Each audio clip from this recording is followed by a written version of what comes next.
Biggest. Inside. It used to be part of what? Under the Soviet Union.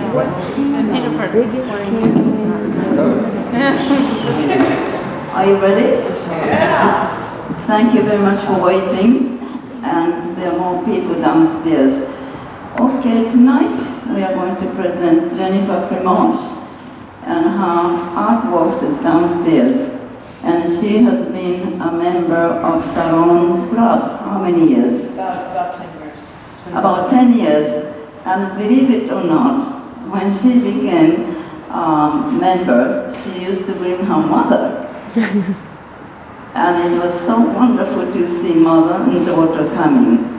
And then now she's grown up.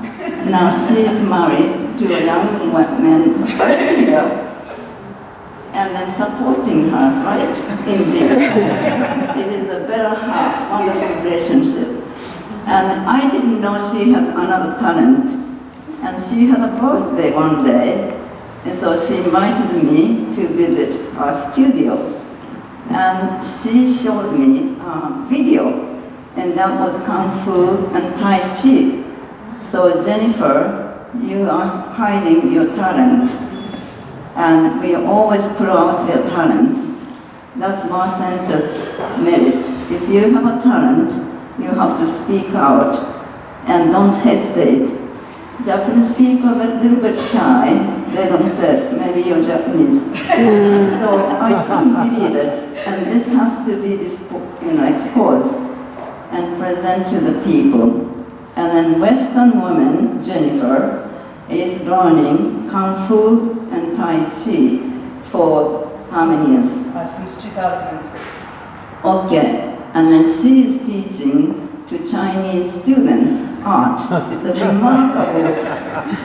remarkable teacher, and then she is going to do education. She is getting PhD in art education, and so we are going to have an educational program here. And so we welcome Ms.Primosch. Thank you very much. So, after that glorious introduction, I don't know what I could say after that.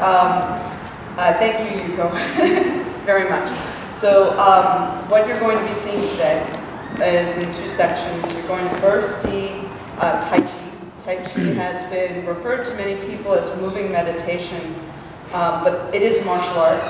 It's just done in a very pretty and very slow-looking way. But there are movements in it that can be used martially. The idea is that practice it very, very slowly, perfectly.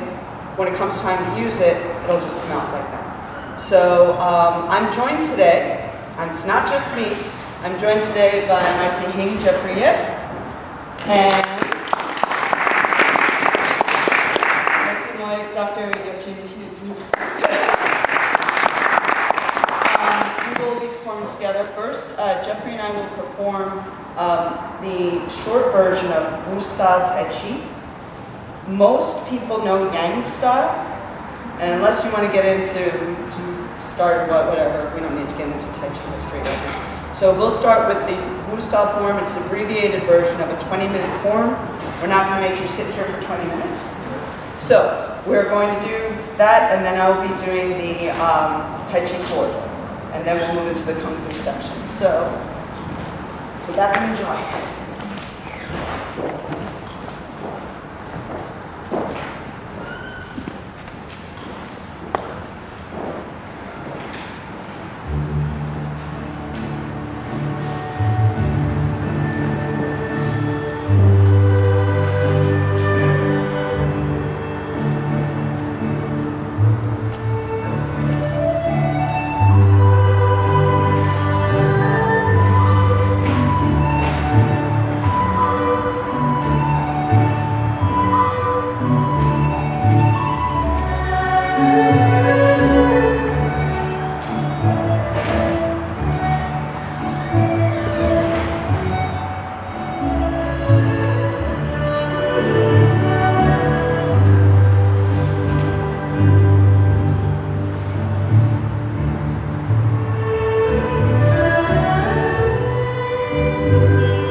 And our next section, which is also often coupled with Tai Chi, is Kung Fu. Kung Fu means supreme excellence, skilled work, hard work. You can have good art Kung Fu, you can have good swimming Kung Fu, but usually in our vernacular, Kung Fu means Chinese martial arts. And we are Dragon Stylists. Dragon Style Kung Fu is from southern China, and it's a shorthand fighting form. I mean shorthand like, you know, secretaries. Shorthand as in close quarter fighting. So this isn't the pretty big wushu that you see in those fabulous movies. This is a little more gritty, a little bit tougher. Our kicks are lower, and our goal is to have the opponent close to us. Not keeping them away, but keeping them close. So you'll see myself, Jeff, and Chin. We're going to start off with what we call forms. Forms, if you take Japanese martial arts, they're known as kata, but we call them forms. And it's a routine, a preset routine. We're not actually fighting each other, we're fighting some invisible enemy or multiple enemies. Most of the forms are for multiple enemies. Also, they tell stories. So I will be performing, Jeffrey will be performing, Chin will be performing, and if you have any questions later, enjoy.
does a mixture of forms from a beginner level up to a very advanced level, and a mixture of a weapon anybody can find on the street, from hand or whatever, to a traditional military weapon.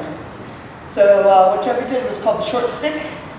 What I did is called butterfly knives, but it's not the little butterfly knife everybody thinks of for gang warfare. It's a little translation because it looks like it's just a pretty little butterfly when we do it. So, thank you, and we are open for any questions, comments, philosophical musings. No. Yes, Yuko. So, have you tried to self-defense yourself in your lifetime? Self-defense starts here, with our brains. And one of the things we do is train ourselves to be aware of our surroundings. So if I see somebody's coming up along here, I'm aware of what they're going to do. Awareness is number one. Then our dragon school motto, our dragon motto is control yourself, let others do what they will. This doesn't mean you're weak. And the second one is control your heart, obey the principles of life. This does not mean that others are strong. So there's humility, and also you have to control yourself. You really don't know what the other person knows.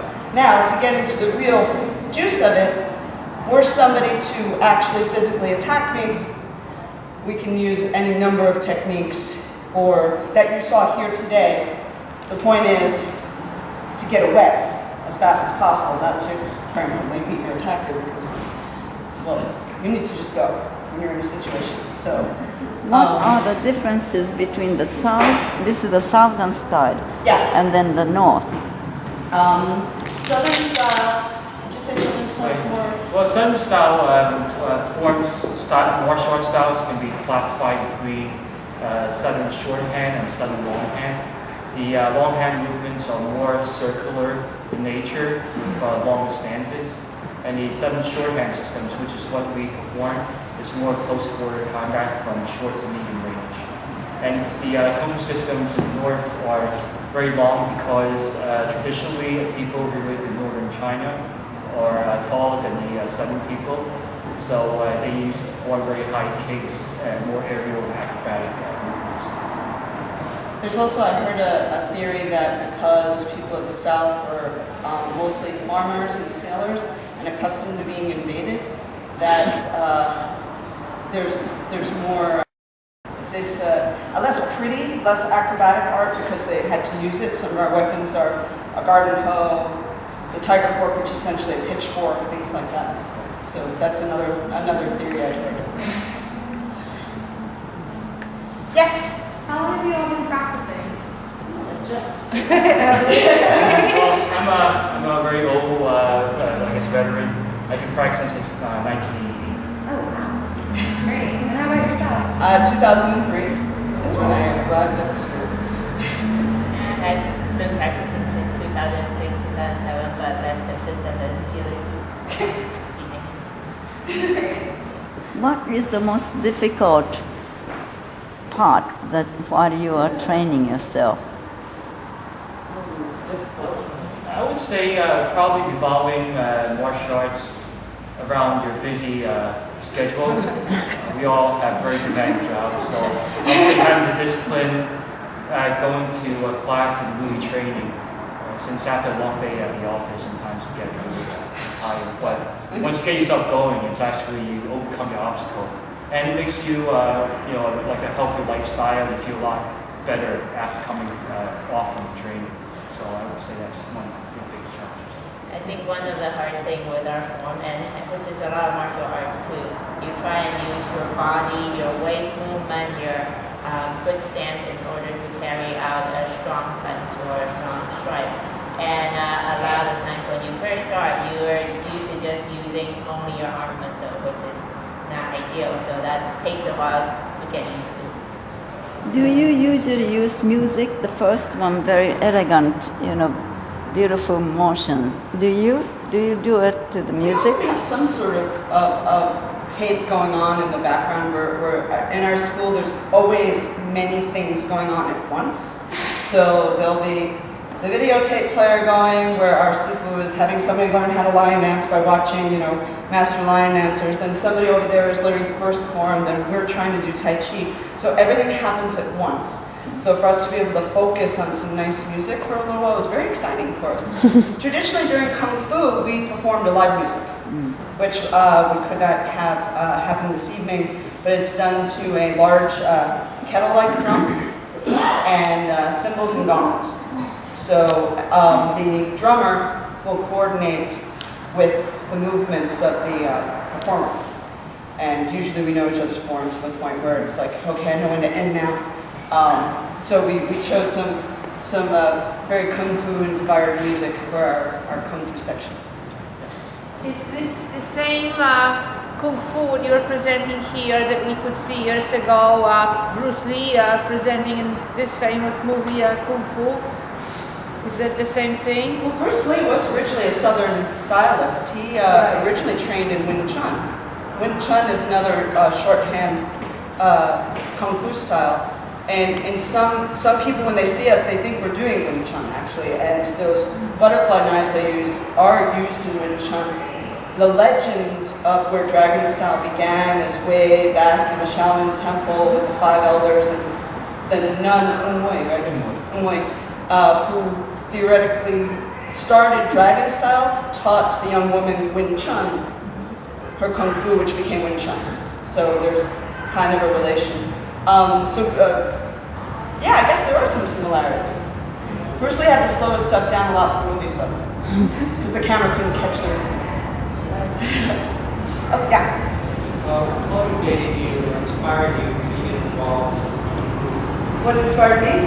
Well, I actually have been in martial arts in some form or another since I was a teenager. I started off fighting invisible monsters in the backyard. Nobody really knows what I was doing. And then my parents put me into Japanese style karate, and then I couldn't keep up with that. I then ended up in another style, which was an American style. It was all street brawling, and that was fun. And then when, actually before my sensei for that school retired, I picked up a car, because I loved the lion dance from just growing up here in New York. We spent a lot of time in Chinatown, so a lot of the Chinese things were very familiar to me. So I had this business card for over a year that turned out to be the school. And when my other teacher retired, I called and I picked the phone. the rest is history. So here I am. I find that it's, I just like martial arts. I don't know why. What's the difference between martial art, kung fu, karate? It's just different nationalities. Kung Fu is Chinese.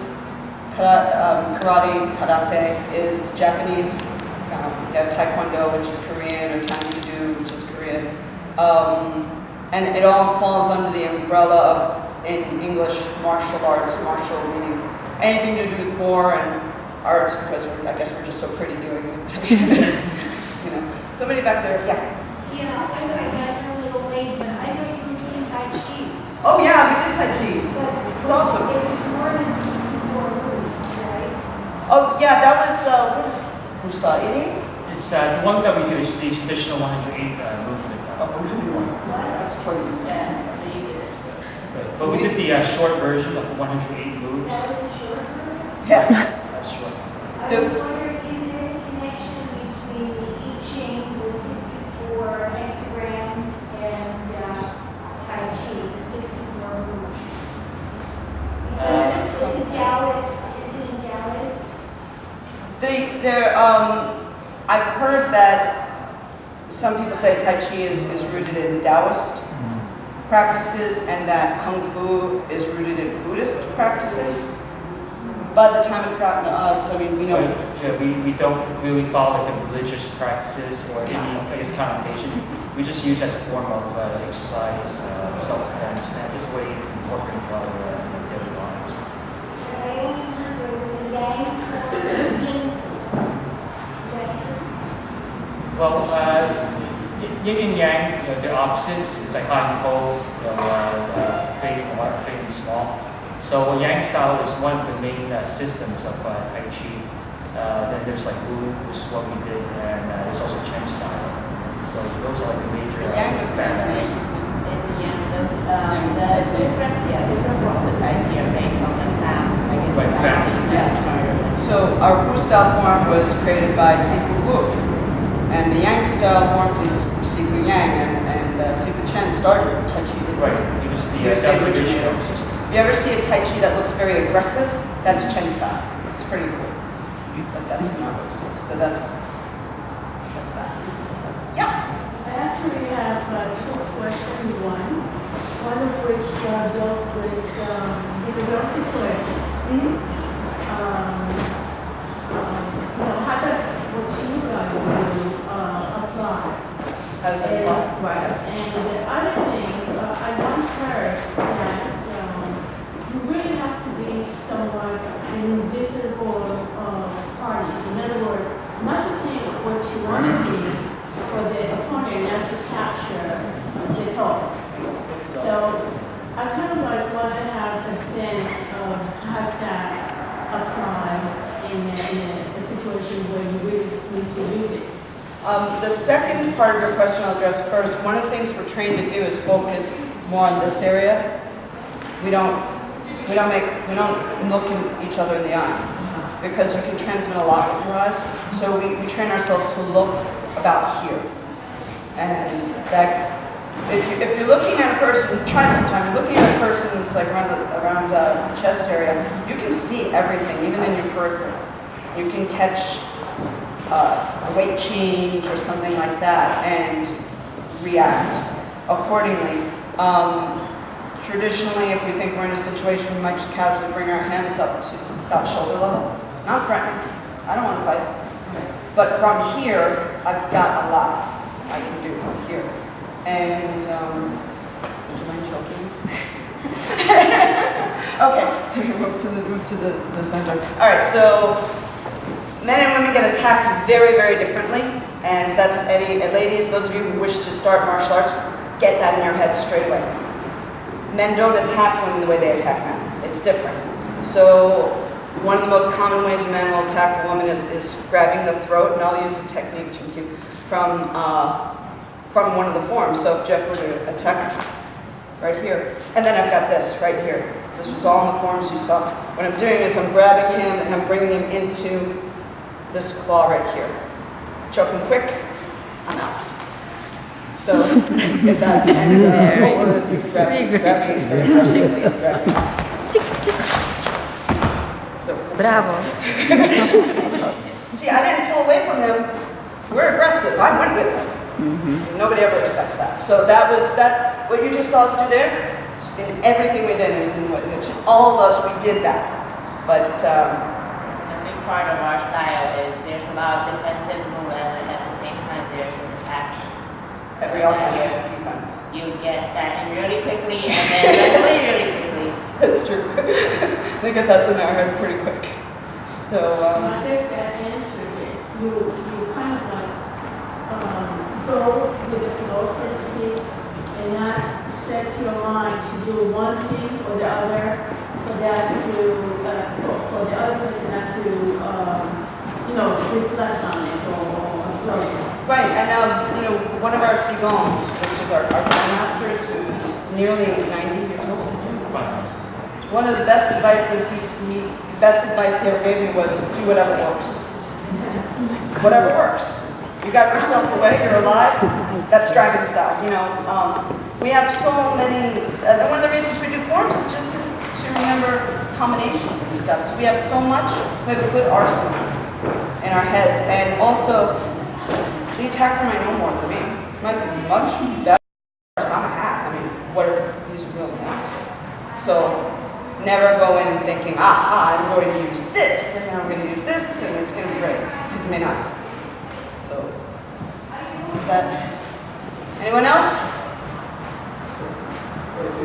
Thank you all very, very much.